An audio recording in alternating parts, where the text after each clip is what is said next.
Good evening, everyone. Welcome to tonight's meeting. I'll begin tonight's special council meeting by acknowledging the continuing connection of Aboriginal people to country, culture and community, including traditional custodians of this land, the Wadandi and Kaniang people of the Noongar Nation, paying respects to elders past and present. We'll declare the meeting open at 5:03 p.m. This meeting is being live streamed and digitally recorded.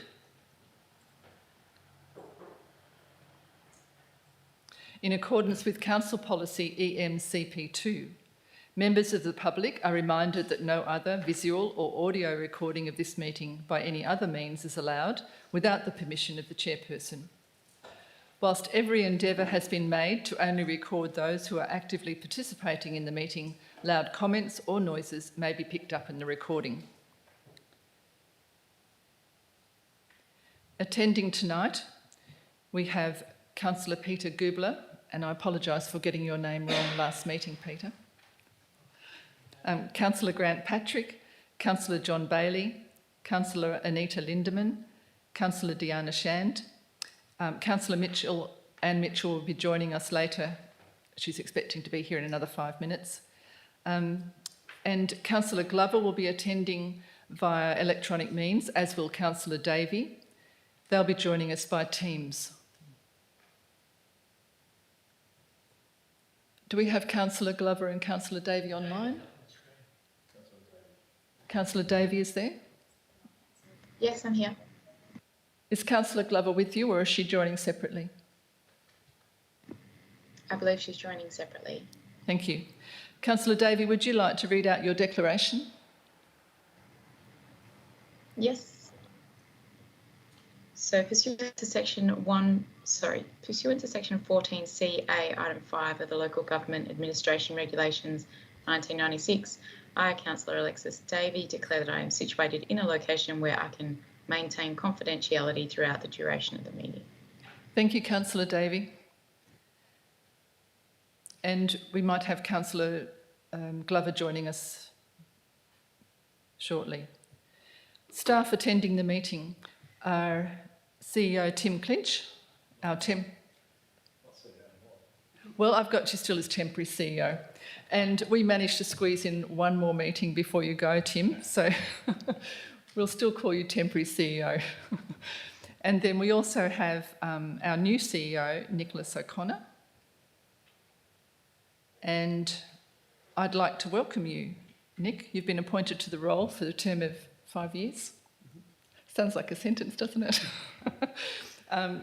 Nick, I'd just like to re-comment that you bring to the role a lot of experience in executive leadership within local governments in New South Wales and in Queensland, but most recently with the Shire of Burdekin, is that right? Mm-hmm. In Queensland. So Nick and his family are officially new members of our community. They plan to build their home in Donnybrook and become active members.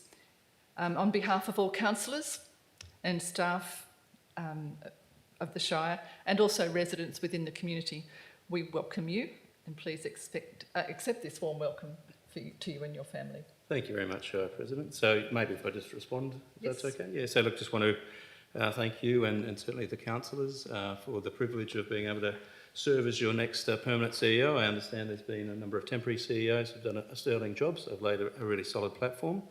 Certainly the last 2 days have hit the ground running, met most of the staff, if not all of the staff. I can't remember most of their names, but at least said g'day and outlined sort of my expectations as the new CEO. And certainly really look forward to moving forward from the administrative arm of council as well as the elected members, but most importantly, working with the community as well. So looking forward to the next 5 years and hopefully it's a lot longer than that. So thank you. I hope so too. Thank you. Also attending from staff is Acting Director, Finance and Corporate, Morris Batalana, Samantha Farquhar, Administration Officer, Corporate Services, and apologies from Manager Corporate Services, Lauren Clifford. And is that all the apologies we have? Oh yes, Director of Operations, Ross Marshall. Welcome to community members attending in the gallery, specifically from Irishtown, so welcome. And also welcome to all those participating via live stream. At item 2.2, we still have, of course, for Diana, your leave of absence recorded, and I'll take this opportunity to ask at 2.3, do we have any other applications for leave of absence? Thank you.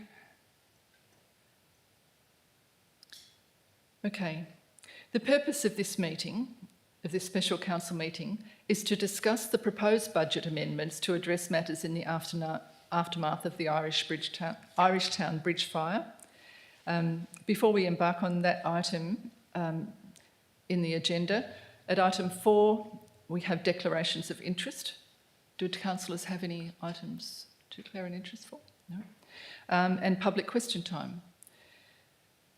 We have no questions taken on notice at item 5.1.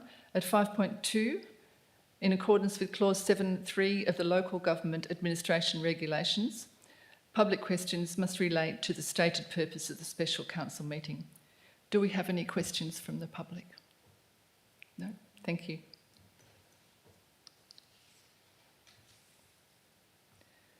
At item 6, we have no petitions or presentations or deputations or delegates' reports.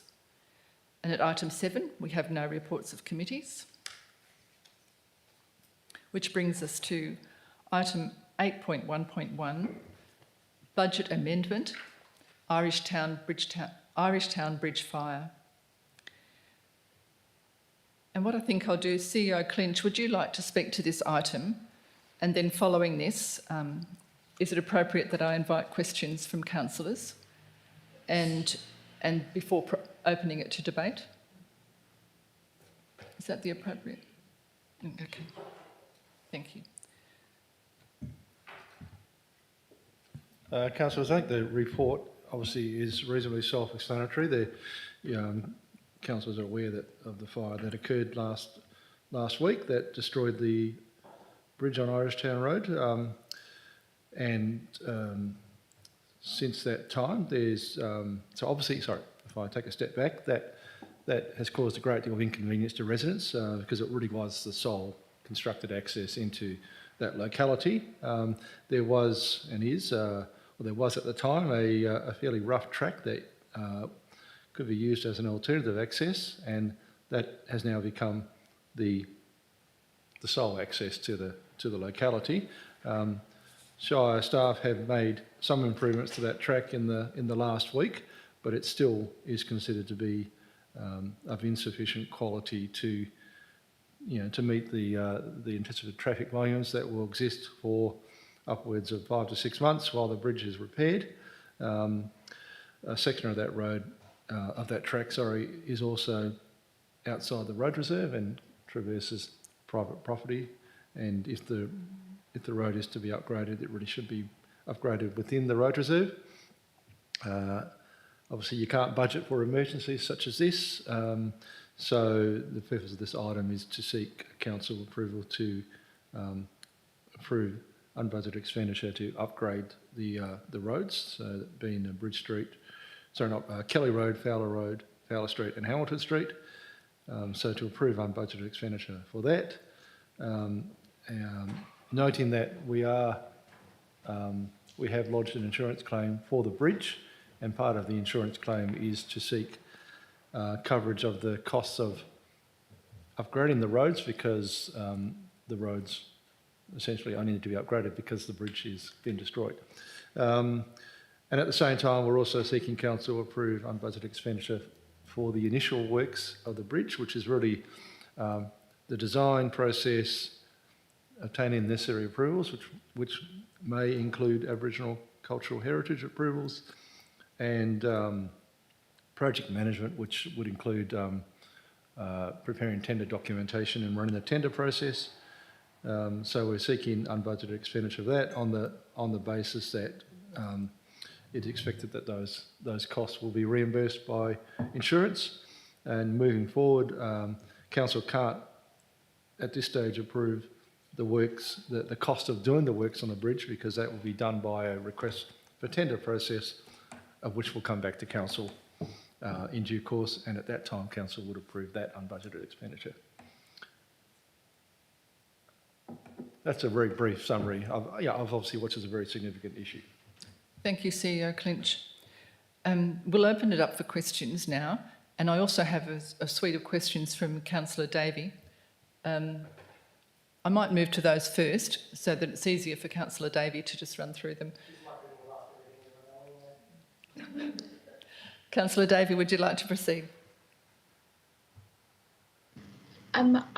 If it's okay, I've just asked Councillor Glover to join me in my room because she hasn't managed to dial in.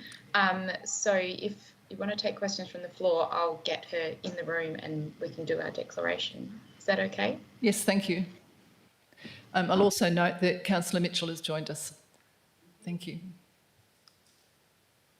Okay, would you have a question while Councillor Yeah, Davies? thank you. I guess, so one question's already been answered, and that's around the fact that the unbudgeted expenditure for the construction of the road is likely to be covered under insurance. Is that correct? I mean, likely is a difficult question to answer. The word likely. All I can say is there is a clause in the Shire's insurance policy which our insurer has indicated can be considered to fund the road, and that's essentially business operational clause, which essentially says that these workings need to be done for us to maintain business, and maintaining business is obviously servicing the Irish Town community. So, I guess optimistic, and all the feedback from the insurer to date has been positive, but you don't know until it's assessed and there's a formal response. Okay, thanks. And can I Thank just... you, Councillor Lynch. CEO Clinch. We have Councillor Glover. Can I just pop in there before you? Yeah, go for it. Yeah. Councillor Glover, would you like to read out your declaration? Sure. Pursuant to section 14CA brackets 5 of the Local Government Administration Regulations 1996, I, Councillor Lisa Glover, declare that I am situated in a location where I can maintain confidentiality throughout the duration of the meeting. Thank you, Councillor Glover. Sorry, yeah.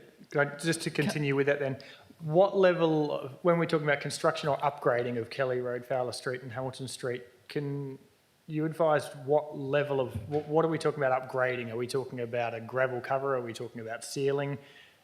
Yeah, just to get an understanding as to what it is that we're proposing to do with that 340,000. CEO Clinch.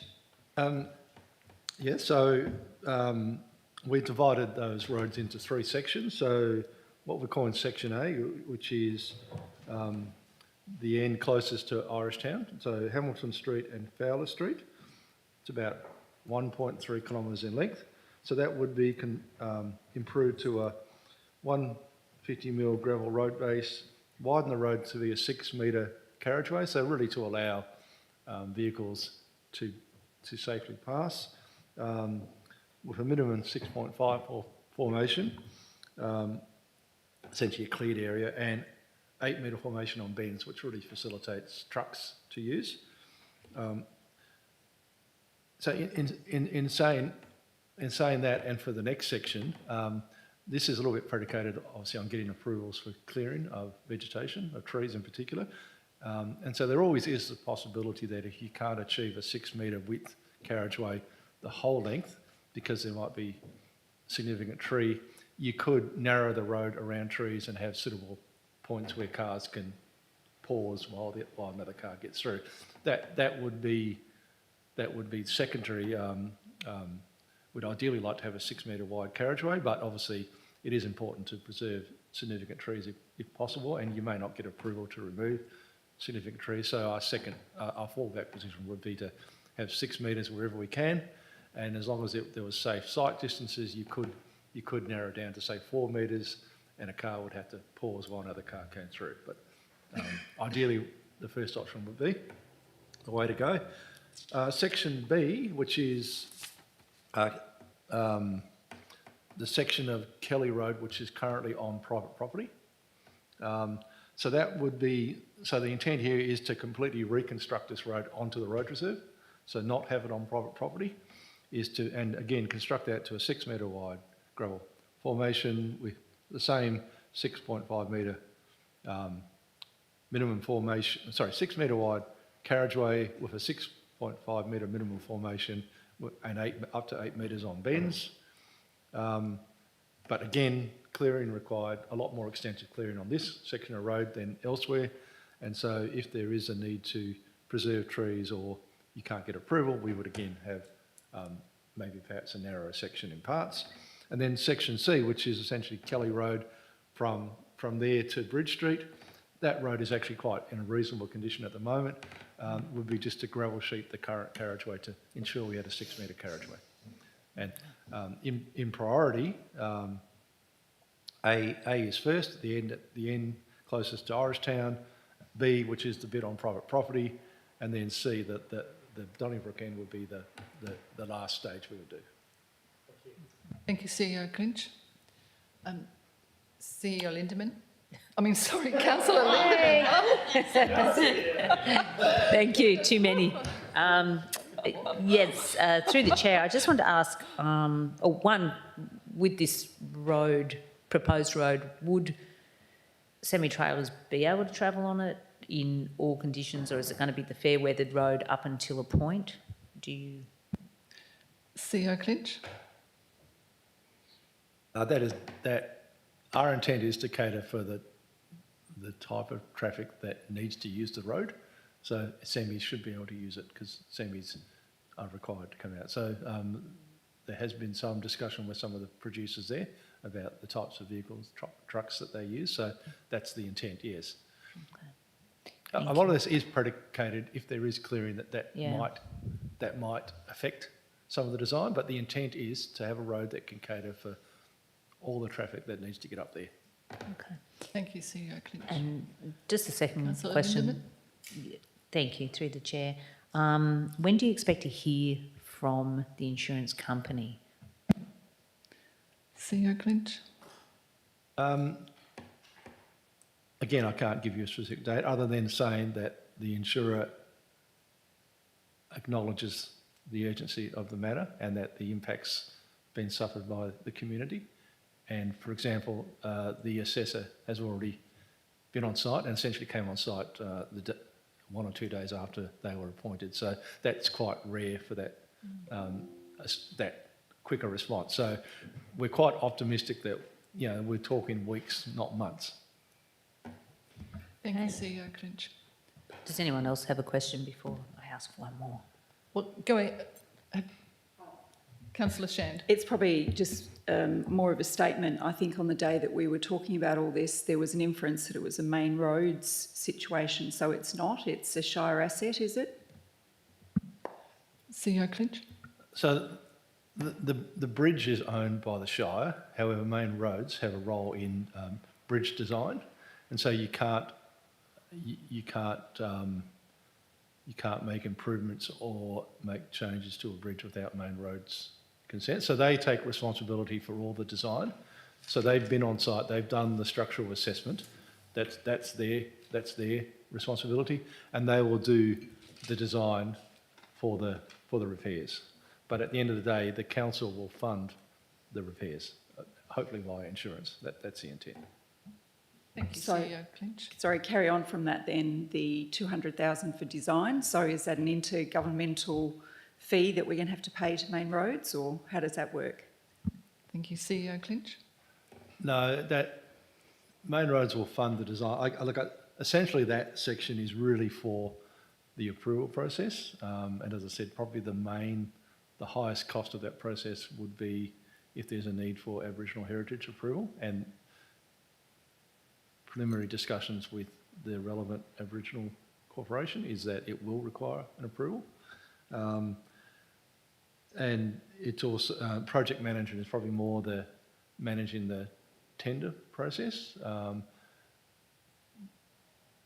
Perhaps we would engage a company to manage that, contact construction companies and assess tenders on our behalf.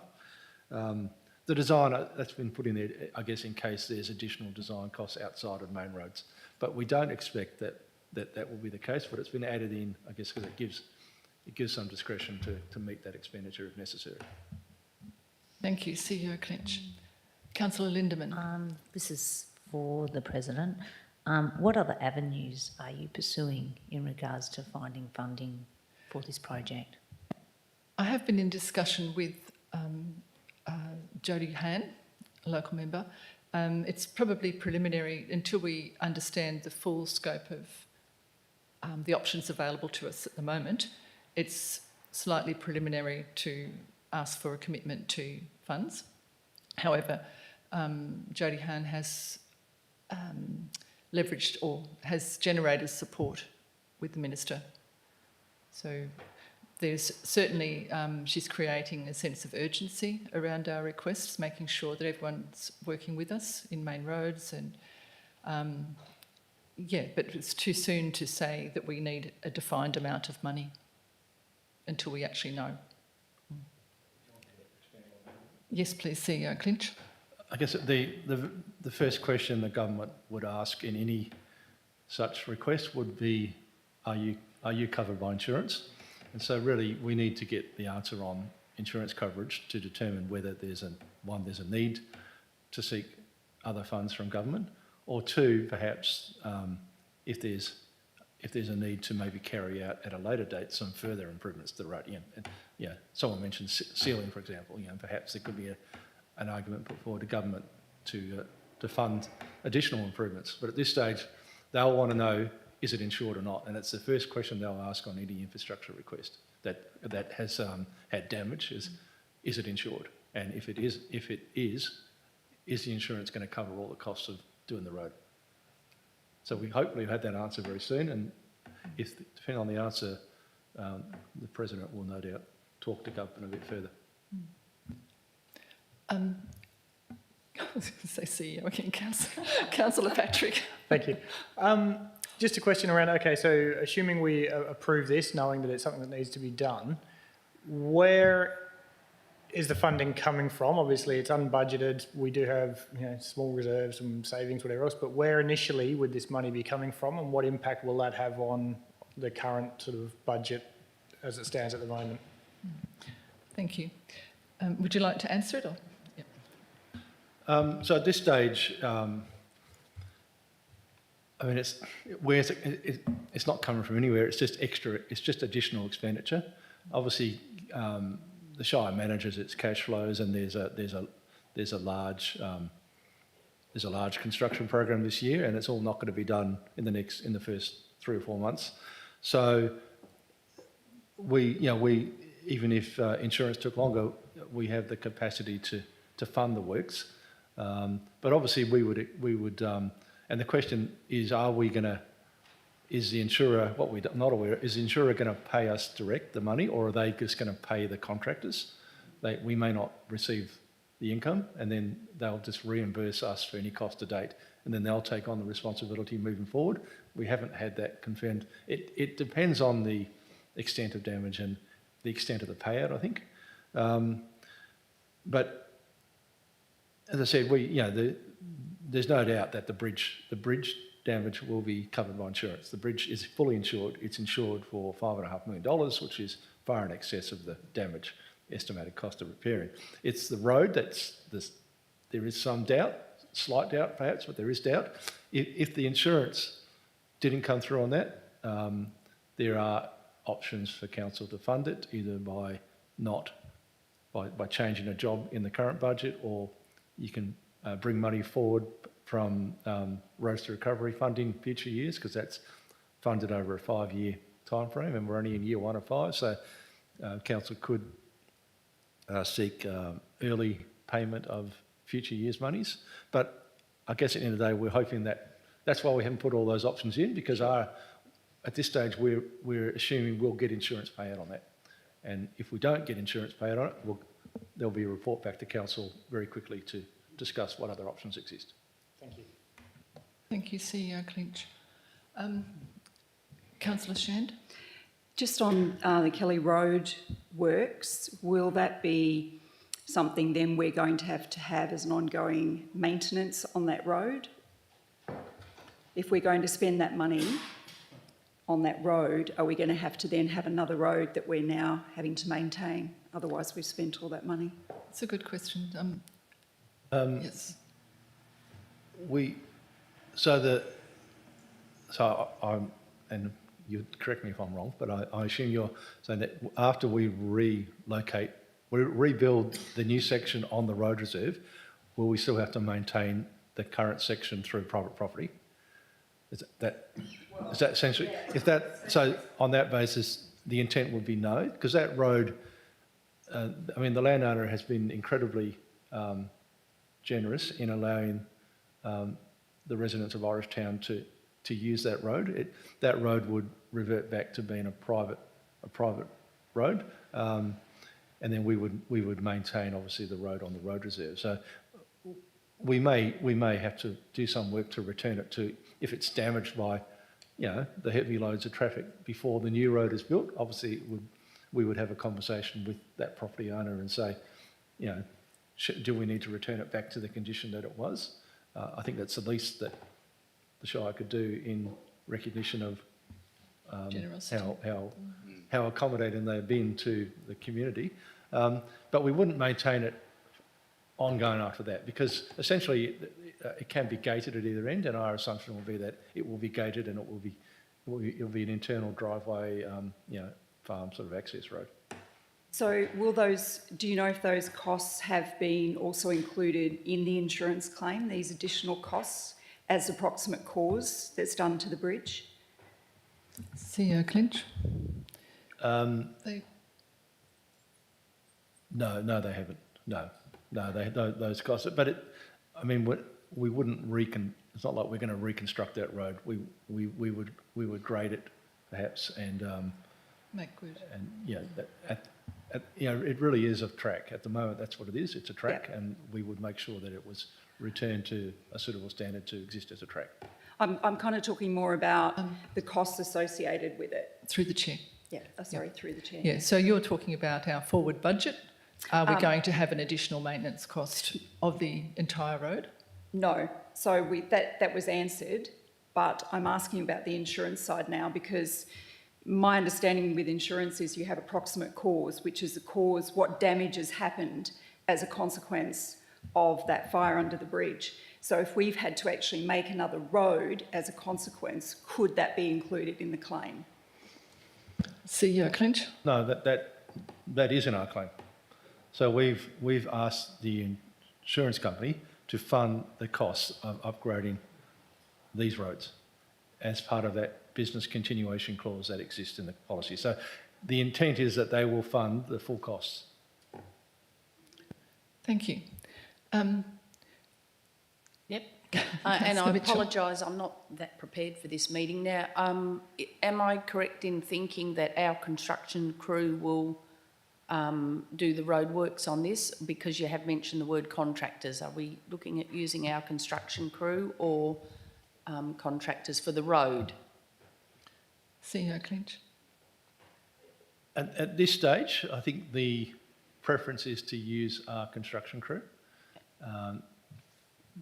But there is a big program of works this year in the budget, so it would probably be a call by the manager of works about what if it all can't be done, is one just going to be carried forward the next year, or do we use contractors? But I think at this stage, I think the preference is to use our staff, because they've been doing the work on the road to date. Yeah.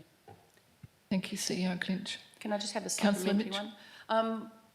On the strength, now I could be wrong, but is it a case that the construction crews have an RDO once a fortnight, where the vehicle, everything's parked up for a 1 weekday? I think it's a Friday, every second Friday or every month. And what was the question, Councillor Mitchell? If they do have an RDO on a work day, is it possible to negotiate with them to work through and then at the end of this project, because it's sort of, it doesn't, and believe me, it doesn't look good when the grader's parked up and it's just an ordinary weekday. So I'm just wondering, to expedite this as much as we can, would it be possible to negotiate? But I'm gathering that's the manager of works would look at that. I think we're getting into operational matters. Yep. But did you Okay, want to thank you. respond to that, CEO Clinch, or will we leave that to the Director of Operations? I'll just say that it's possible to do anything, but you can't obviously you can't take away the entitlements of an employee to, and that's one of their entitlements. But you know, if an employee was prepared to work, it's just like working overtime. If an employee wants to work overtime, and we can afford to pay overtime, it's always something. So that could well be a conversation that's held with relevant personnel at that time. If, for example, we wanted to do some work on a weekend, perhaps, you know, they're the type of discussions that could happen quite easily, but you can't force it. It's always by negotiation. Thank you, CEO Clinch. Now, if councillors okay, I'll take your question, Councillor Goobler, and then we'll switch over to Councillor just in relation to upgrading this road, was there any thought in doing a bypass around the bridge where, like up at Waruna, they had the fire through there, burned the bridge out, so they built a road next to the bridge. It's only a short distance. They could put pipes in the Preston River to take the water, because it's a summertime period now, so you haven't got any floods coming down the river, hopefully. Thank you, So that's Councillor just Goobler. my CEO comment. Clinch? I can say yes, it was, because we did ask Main Roads to investigate the use of a Bailey Bridge, and the Bailey Bridge could have either been to the side of the current bridge or on top of the deck of the current bridge. So they ruled out the side idea because of bringing the levels between the road and the Bailey Bridge would make it difficult. You'd also have much more significant Aboriginal heritage approval requirements if you're going to put structure in the water. That's one of the most significant works that impact on Aboriginal heritage culture, anything within the water course. And then Main Roads also looked at putting the Bailey Bridge on top of the platform, but again, there was two reasons, and I articulated that in the report. One was, again, the levels of connecting the approach roads to the Bailey Bridge, and the other one was that you'd have to remove the Bailey Bridge as soon as you started doing any work on the bridge, so it would sort of defeat the purpose a little bit, because the intent is to try and get to the doing the repair work as soon as we possibly can. So it was considered. I guess culverts weren't considered because they would be even more intensive work within the watercourse, and you'd still have the issues of trying to get your levels back to the roads on either side. It's quite a significant gradient down to the river. Thank you, CEO Clinch. I'm just going to pop it over to Councillor Davey now. She has several questions. Thanks very much. A lot of them have been answered by the conversation to date. One that I had was, how long do we anticipate the road improvements to take? I saw that it was going to be in stages, but to a level where you could drive a school bus on it or a fire truck on it, or a school bus or a rubbish truck or the big produce trucks. Roughly how long are we looking until they can get through? CEO Clinch, I could attempt it, but I'd rather it be perfectly accurate. So I guess the good news, for want of a better word, is that the rubbish contractor has confirmed today that they are prepared. The road has improved to sufficient standard now that they can drive the rubbish truck on it. So there will be we'll have a curbside rubbish service there from next Monday, I think it is. It probably is sufficient now for fire appliances to drive on it, but the key is to make it suitable for trucks and obviously passenger sedans that probably don't have as high clearance as other vehicles. So how long will it take? All I can say is if council approves this funding tonight, these works will now be the top priority. This will be the first job done. We won't do any other work until this work is done. It's considered to be that critical.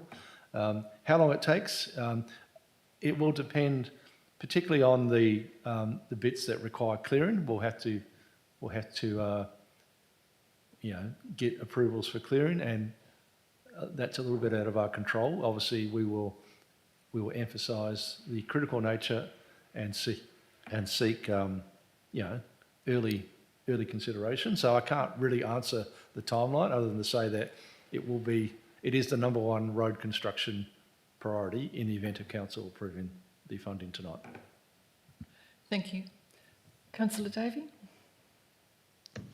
So further to that, I'm just trying to get an idea of when, a fire truck and a passenger vehicle would be able to pass each other in the event of a fire.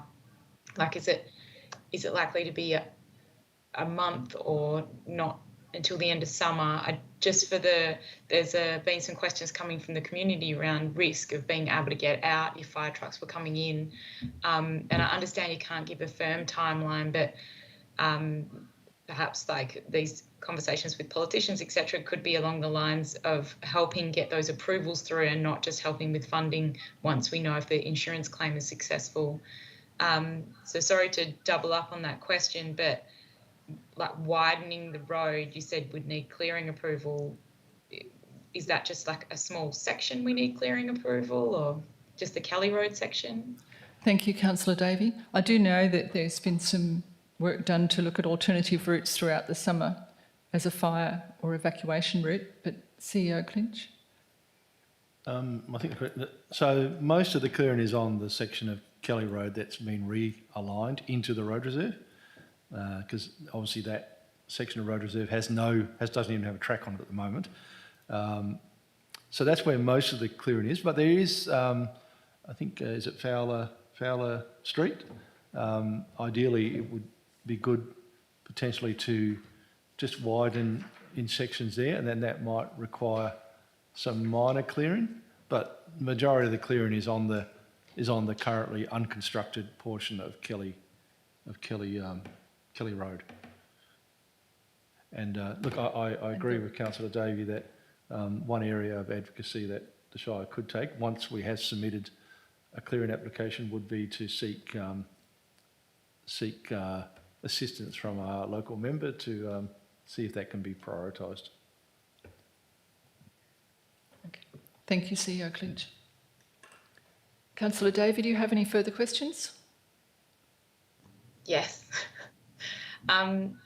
So on the tendering for the bridge repairs, given the uncertainty around the timeline for construction of an alternative access route, is there a process allowed under our procurement policy where we can directly award the work rather than go through the tender process based on, comparable tenders we've had in recent history and who were the successful bidders in those? CEO Clinch?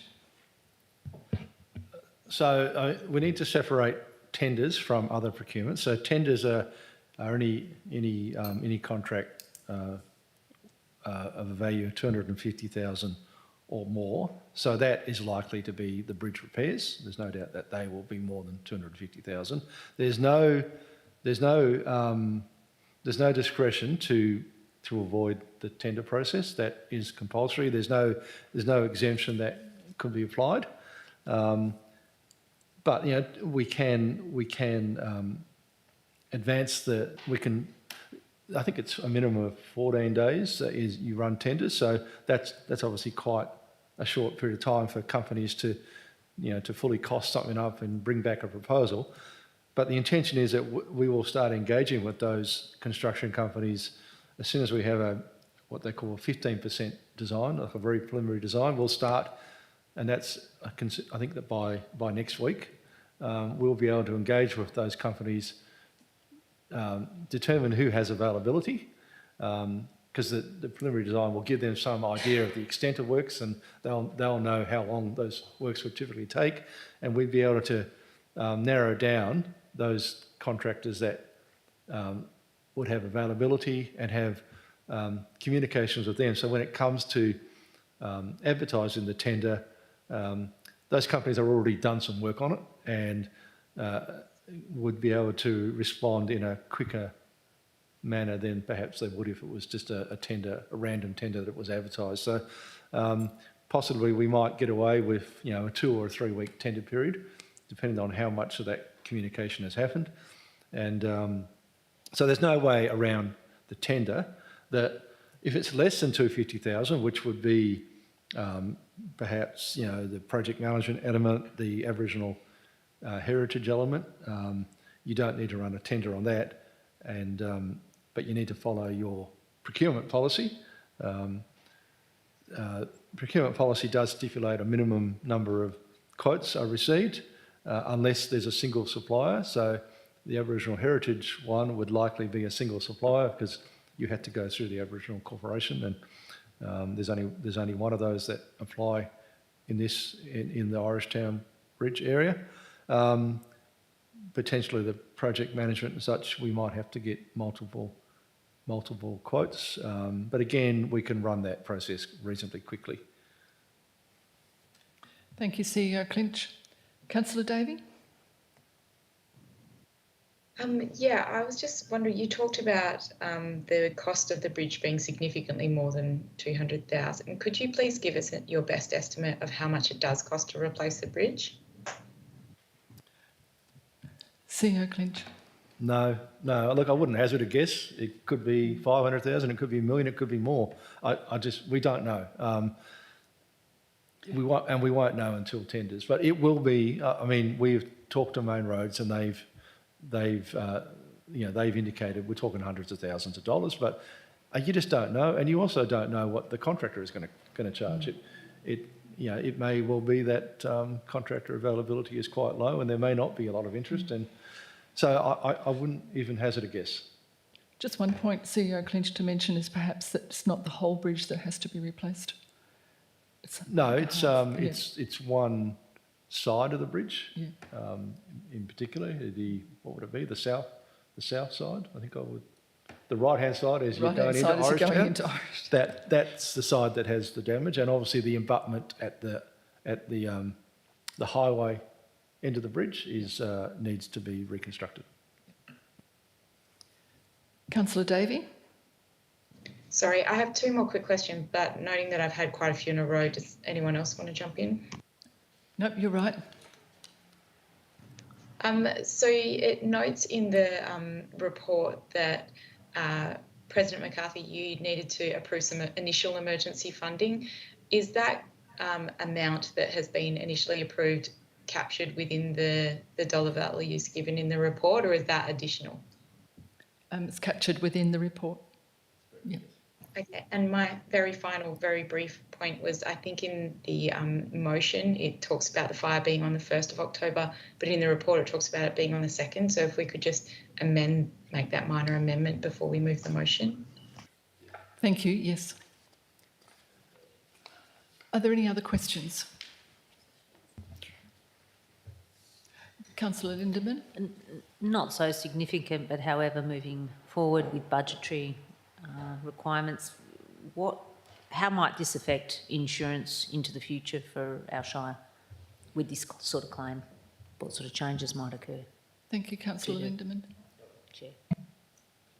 CEO Clinch? It was really about once you make a claim through insurance, that can alter your insurance cost for the following year. So just is that possibility as you ballpark, 350, 450, $1 million? I don't know.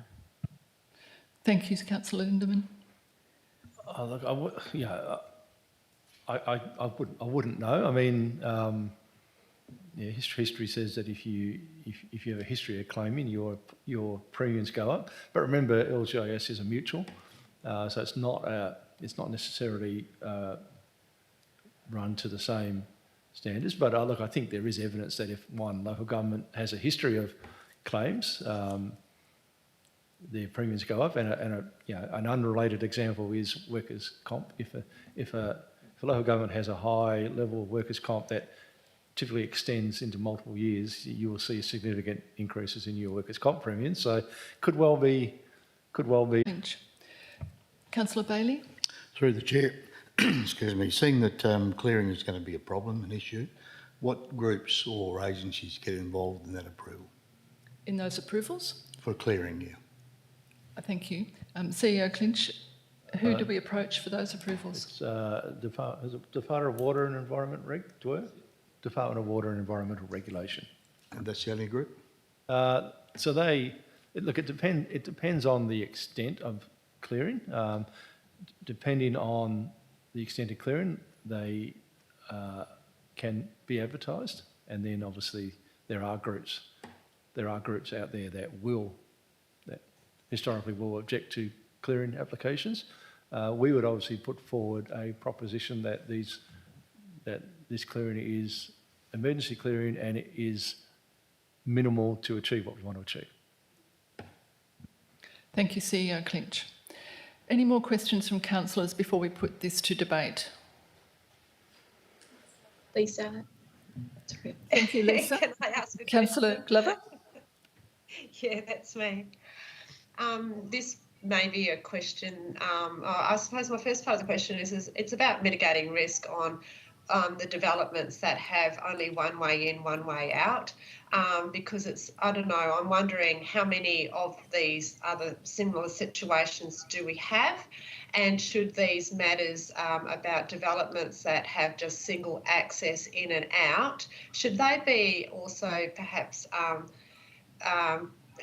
tabled at the audit and risk meeting as well as a significant risk around, fire and people being stuck into these areas where I can think of a couple of them where we only have one way in and one way out, and this is a classic example of what can happen and the significant risk that can happen as a result of that. So should we be looking at these and tabling them at the audit and risk meeting as well as a risk to our residents? Thank you, Councillor Glover. I'll just comment before I pass it over to CEO Clinch, but I'm not sure that that's in the remit of the Audit and Risk Committee, but I'll get feedback on that. But also, one thing I've learnt through this past week is that DFIS have the power to make emergency access in the event of a fire, and also there are thousands, from what I've learnt, thousands of these single access communities in the state and many more in Australia. And every development will have a street at the extent of it that has a one way out. But I'll throw it back to CEO Clinch for a more informed response. Look, I probably agree that I don't believe it is within the terms of reference of the audit committee. The audit committee tends to look at organisational risk, and this is probably community risk and emergency risk. There are other ways to assess risks such as this through emergency management arrangements and mitigation programs. I would say that having single road access into subdivisions or localities is not uncommon, and it's an historical consequence of subdivisions that occurred, many years ago. Standards were different, particularly fire standards, and there's literally thousands of these examples, even in the southwest region, of single road accesses. So that's a challenge, and obviously if this subdivision happened now, it wouldn't have been allowed with a single road access. There would have been a secondary access constructed, at least to the standard that we're proposing to upgrade those other roads. But in years gone past, they didn't pay as much attention to fire risk, perhaps, as they do now. It is a significant issue, and it's a community safety issue. And whilst it may not be an audit and risk issue, it doesn't mean that it's not an issue council shouldn't be aware of, and perhaps needs to consider this as part of future mitigation planning and emergency risk fire management planning, and could well be something that is taken through the local emergency management committee, and for them to propose solutions back to council. But it is a big issue. CEO Clinch, from what you said, is that something that the local emergency management committee could look at just to identify any that we may have in the area? Well, again, I don't. It's not a committee's role to do the work. The committee's role is to raise, I guess, the hazard, the issue, and I guess request that it be addressed via reports back to the committee. So committees don't go out and do actual work. They consider reports back and and ensure that resources, or recommend to council that resources be put in place, or policies or procedures or strategies be developed. But they don't go out and actually assess risk, and that's not the LEMC committee, that's not the risk committee. No committee does that type of work. It's there as an advisory committee, and it considers, it's provided information and it considers that information and provides recommendations to council. Thank you for that clarification. Are there We any have a questions, any further questions from councillors? Councillor Davey. I just wanted to present an alternate opinion of someone who's on the Audit and Risk Committee, that the work we're doing on the risk management framework is meant to be considering risk to our community as part of risk to our organisation. So you can see an example here where a risk to the community is creating a risk to the organisation through impacts on our insurance policies, our road work program, our budget. So I see it as a bit of a circular argument, risk to our community to create risk to the organisation. Happy to have that discussion offline. Thank you, Councillor Davey. I think we'll take that discussion at a different time and workshop it, because there may be different opinions. Councillors, if you're ready, we'll put this item to debate. Are you happy to go that way? Councillor Davey, Councillor Glover? Okay. Would someone like to move the executive recommendation? Councillor Shand? And a seconder? Councillor Patrick? Councillor Shand, would you like to speak to the motion? Yeah, obviously things happen, and we're in a situation where we have to respond to the community that is affected, and hope that the insurances that we pay, that everything comes off the way that it should. And I do agree with both Alexis, Councillor Davey and Councillor Glover that I think we need to look further into this down the track. Thank you, Councillor Shand. Councillor Patrick? No. Would councillors like to speak for or against the motion?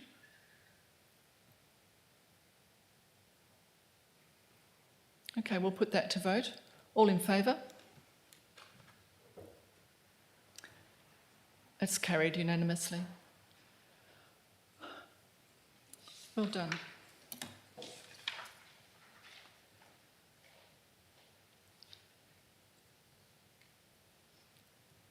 Moving on to item 9, we have no elected member motions. And item 10, no business of an urgent nature introduced by the decision of the meeting. At item 11, we have no items that we want to close to the public. So moving on to item 12, disclosure. The next agenda briefing session will be held on the 16th of October 2024 in the Shire of Donnybrook, Balingup Council Chambers. And I'll declare the meeting closed at 5:56 p.m.